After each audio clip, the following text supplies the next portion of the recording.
Hello everyone, जय श्री कृष्णा, राधे राधे।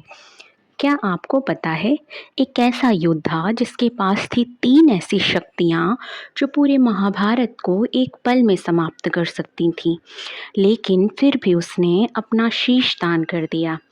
आखिर कौन थे खाटू श्याम जी और कैसे बने वे कलयुग के सबसे बड़े भगवान? आज हम जानेंगे उनकी पूरी कहानी।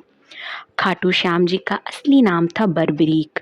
वे थे महान योद्धा भीम के पोते और घटोत्कच के पुत्र। बचपन से ही बर्बरीक बहुत वीर और शक्तिशाली थे। उन्होंने कठिन तपस्या करके भगवान शिव को प्रसन्न किया और प्राप्त किए तीन अमर बाण, जिन्हें तीन बाण कहा जाता है। बर्बरीक के पास एक ऐसी शक्ति थी जो किसी के पास नहीं थी। पहला बाण दुश्मन को चिन्हित करता, दूसरा बाण उन्हें समाप्त कर देता और तीसरा बाण सब कुछ वापस ला देता। इन तीन बाणों की मदद से बर्बरीक पूरी सेना को एक पल में हरा सकते थे। जब महाभारत युद्ध शुरू होने वाला था, तब बर्बरीक ने अपनी माँ को वचन दिया, मैं हमेशा हारने वाले पक्ष का साथ दूंगा। यही वचन ही उनकी सबसे बड़ी परीक्षा बन गया। ये बात जब श्री कृष्ण को पता चली तो उन्होंने बर्बरीक की परीक्षा लेने का फैसला किया। कृष्णा ने एक ब्राह्मण का रूप धारण किया और बर्बरीक से पूछा, तुम युद्ध में किस पक्ष से लड़ोगे? बर्बरीक ने कहा, जो पक्ष कमजोर होगा मैं उसका साथ दूंगा। श्री कृष्ण समझ गए कि अगर बर्बरीक युद्ध में आए तो वे अपनी शक्ति से पूरे युद्ध का संतुलन बिगाड़ देंगे।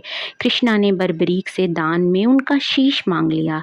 एक सच्चा योद्धा होने के नाते बर्बरीक ने बिना सोचे समझे अपना शीश दान कर दिया।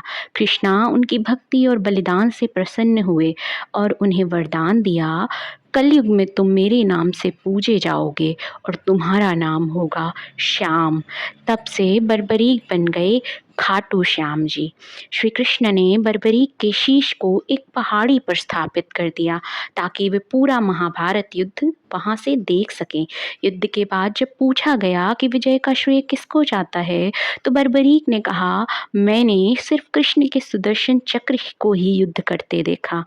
आज राजस्थान के खाटू में स्थित है उनका प्रसिद्ध मंदिर खाटू श्याम जी टेम्पल। हर साल लाखों भक्त यहाँ आकर श्याम बाबा के दर्शन करते हैं और उनसे अपनी मनोकामनाएं मांगते हैं। खाटू श्याम जी हमें सिखाते हैं, बलिदान सबसे बड़ा धर्म है और सच्ची भक्ति कभी व्यर्थ नहीं जाती। अगर आप भी श्याम बाबा के भक्त हैं तो कमेंट में लिखिए, जय श्याम बाबा।